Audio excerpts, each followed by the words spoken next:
I still don't really know why I recorded myself building up this fake Lego piece, but I guess I wanted to show that through patience and perseverance we can just reach a goal, even if it's sometimes hard.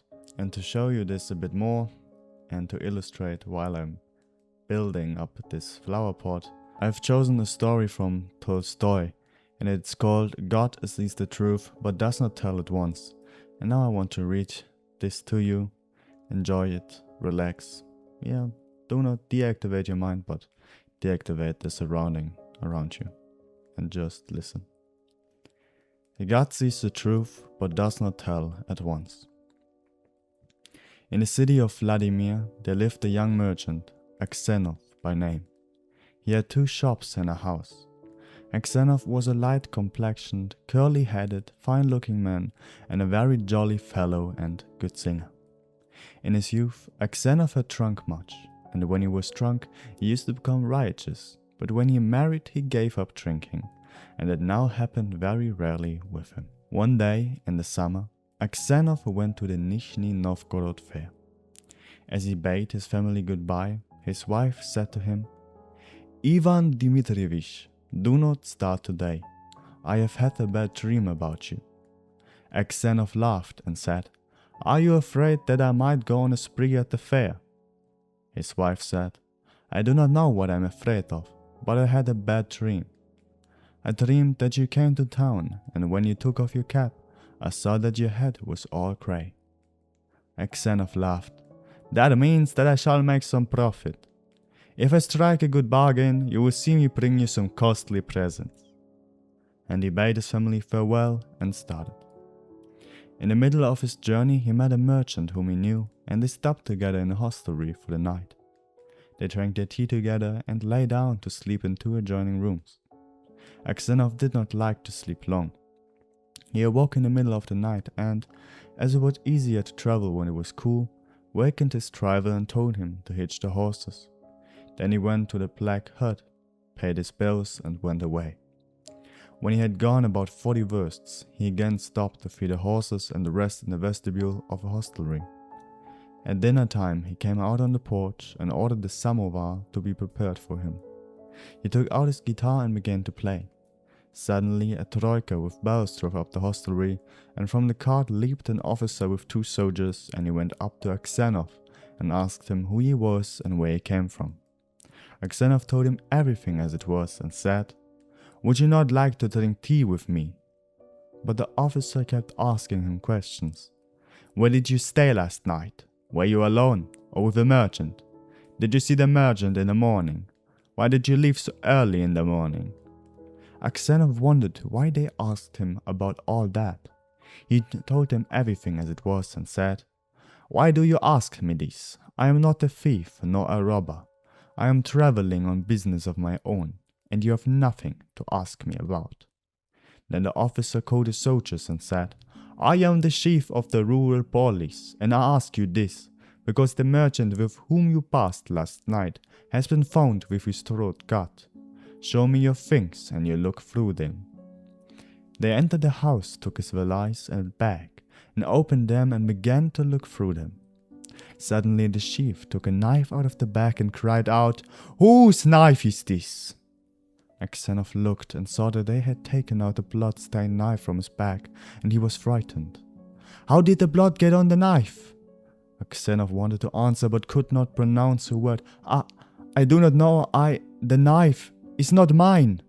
Then the chief said, "In the morning the merchant was found in his bed with his throat cut. And no one but you could have done it. The house was locked from within, and there was no one in the house but you. Here's the bloody knife in your back, and your face shows your guilt. Tell me, how did you kill him, and how much money did you rob of him?" Aksenov swore that he had not done it, that he had not seen the merchant after drinking tea with him, that he had with him his own 8,000, that the knife was not his. But his voice faltered, his face was pale, and he trembled from fear as though he were guilty. The chief called in the soldiers, told him to bind him and to take him to the cart. When he was rolled into the cart with his legs tied, he made a sign of the cross and began to cry. They took away his money and things and sent him to jail to the nearest town. They sent to Vladimir to find out what kind of a man Aksenov was, and all the merchants and inhabitants of Vladimir testified to the fact that Aksenov had drunk and caroused when he was young, but that he was a good man. Then they began to try him. He was tried for having killed the Ryazan merchant and having robbed him of 20,000 rubles. The wife was grieving for her husband and did not know what to think. Her children were still young and one was still at the breast. She took them all and went with them to the town where her husband was kept in prison. At first she was not admitted, but later she implored the authorities and she was taken to her husband. When she saw him in prison garb and in chains, together with murderers, she fell to the ground and could not come to for a long time. Then she placed her children about her, sat down beside him, and began to tell him about house matters and to ask him about everything which had happened. He told her everything. She said, "What shall I do?" He said, "We must petition the Tsar. An innocent man cannot be allowed to perish." His wife said that she had already petitioned the Tsar, but that the petition had not reached him. Aksenov said nothing and only lowered his head. Then his wife said, "You remember the dream I had about you getting grey. Indeed, you have grown grey from sorrow. If you had only not started then." And she looked over his hair and said, "Ivan, my darling, tell your wife the truth. Did you not do it?" Aksenov said, "And you, too, suspect me," and covered his face from his hands and began to weep. Then a soldier came and told his wife that she must leave with her children, and Aksenov for the last time bade his family farewell. When his wife had left, Aksenov thought about what they had been talking of. When he recalled that his wife had also suspected him and had asked him whether he had killed the merchant, he said to himself, "Evidently none but God can know the truth, and he alone must be asked, and from him alone can I expect mercy." And from the time on, Aksenov no longer handed in petitions and stopped hoping but only prayed to God. Aksenov was sentenced to be beaten with the knout and to be sent to hard labor, and it was done.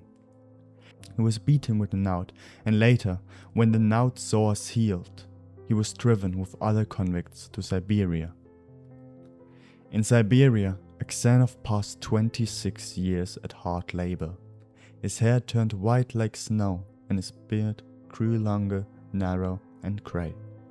All his mirth went away.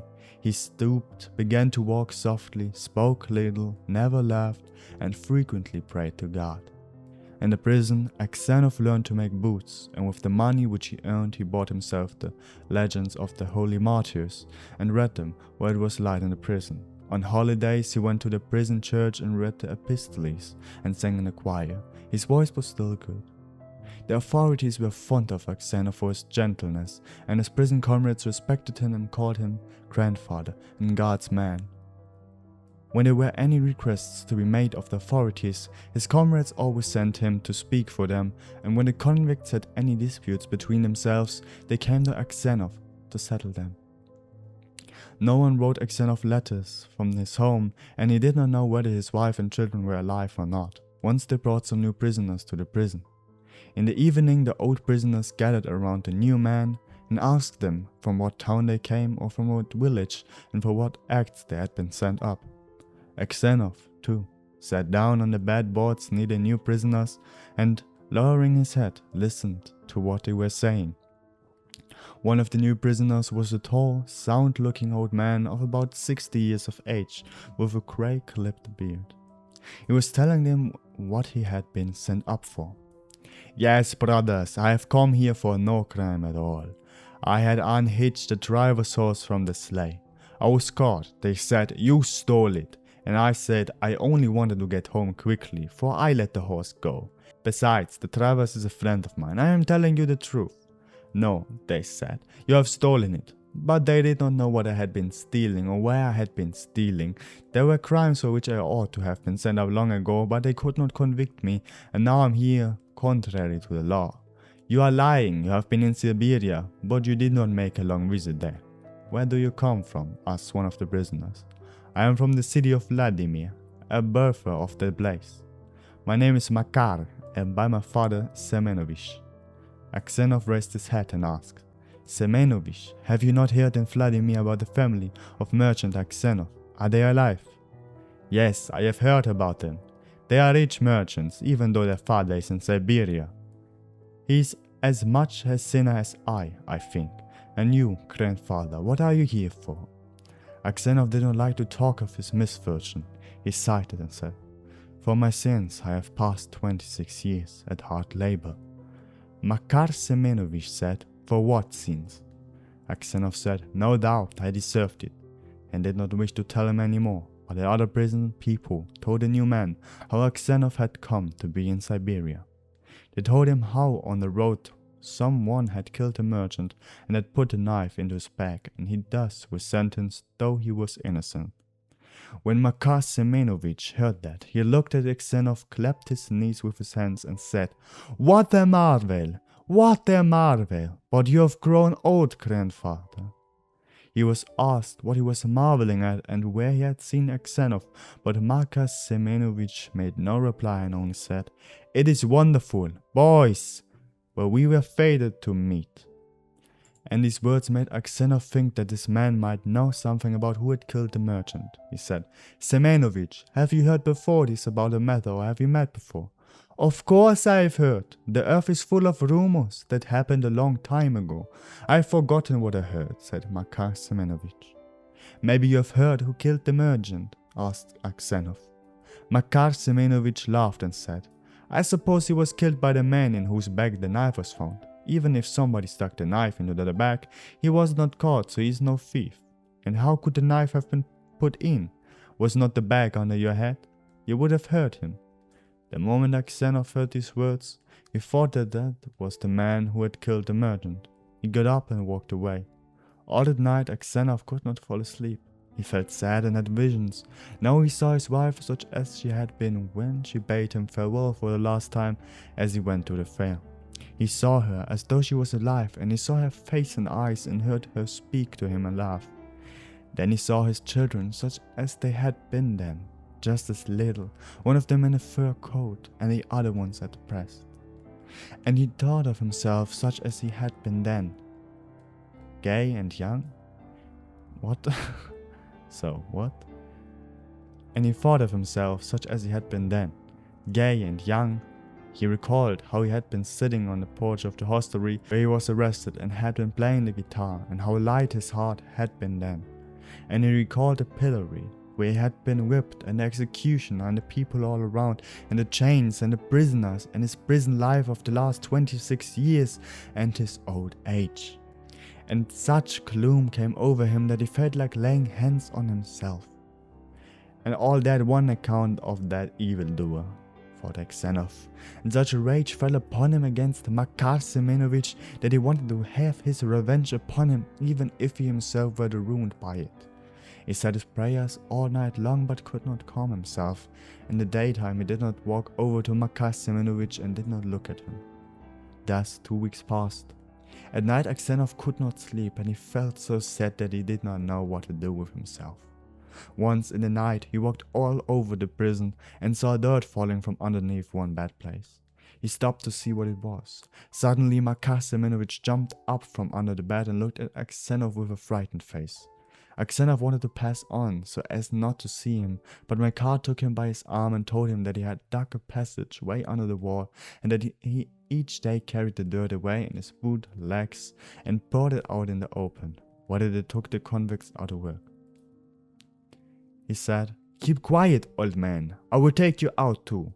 And if you tell, they will whip me, and I will not forgive you. I will kill you." When Aksenov saw the one who had done him evil, he trembled in his rage and pulled away his arm and said, "I have no reason to get away from here, and there is no sense in killing me. You killed me long ago, and whether I will tell you or not depends on what God will put into my soul." On the following day, when the convicts were taken out to work, the soldiers noticed that Makar Semenovich was pouring out the dirt, and so they began to search in the prison and found the hole. The chief came to the prison and began to ask all who had dug the hole. Everybody denied it. Those who knew had not seen Makar Semenovich, because they knew that for his act he would be whipped half dead. Then the chief turned to Aksenov. He knew that Aksenov was just a man and said, Old man, you are a truthful man. Tell me before God who has done that. Makar Semenovic stood as though nothing had happened and looked at the chief and did not glance at Aksenov. Aksenov's arms and lips trembled and he could not utter a word for a long time. He thought, if I protect him, why should I forgive him since he has ruined me? Let him suffer for my torments, and if I tell on him, they will indeed whip him to death. And suppose that I have a wrong suspicion against him, will that make it easier for me? The chief said once more, well, old man, speak. Tell the truth. Who has been digging it? Aksenov looked at Makar Semenovic and said, I cannot tell, your honor. God orders me not to tell, and I will not tell. Do with me as you please. You have the power. No matter how much the chief tried, Aksenov would not say anything more, and so they did not find out who has done the digging. On the following night, as Aksenov lay down on the bedboards and was just falling asleep, he heard somebody come up to him and sit down at his feet. He looked in the darkness and recognized Makar. Aksenov said, what more do you want of me? What are you doing here? Makar Semenovic was silent. Aksenov raised himself and said, what do you want? Go away or I will call the soldier. Makar bent down close to Aksenov and said to him in a whisper, Ivan Dmitrievich, forgive me. Aksenov said, for what shall I forgive you?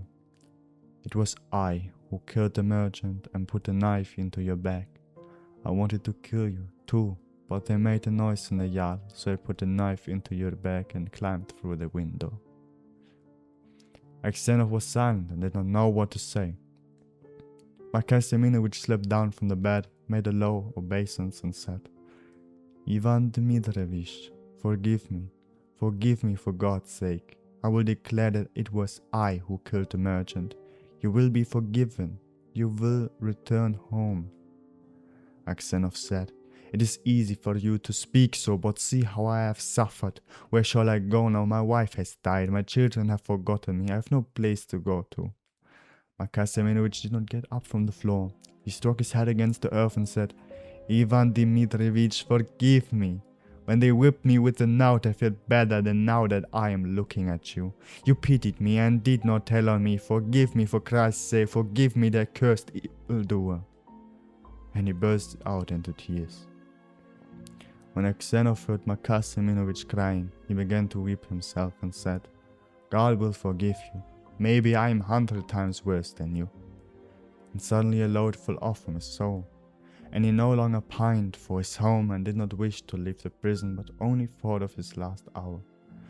Makar Semenovic did not listen to Aksenov, but declared his guilt.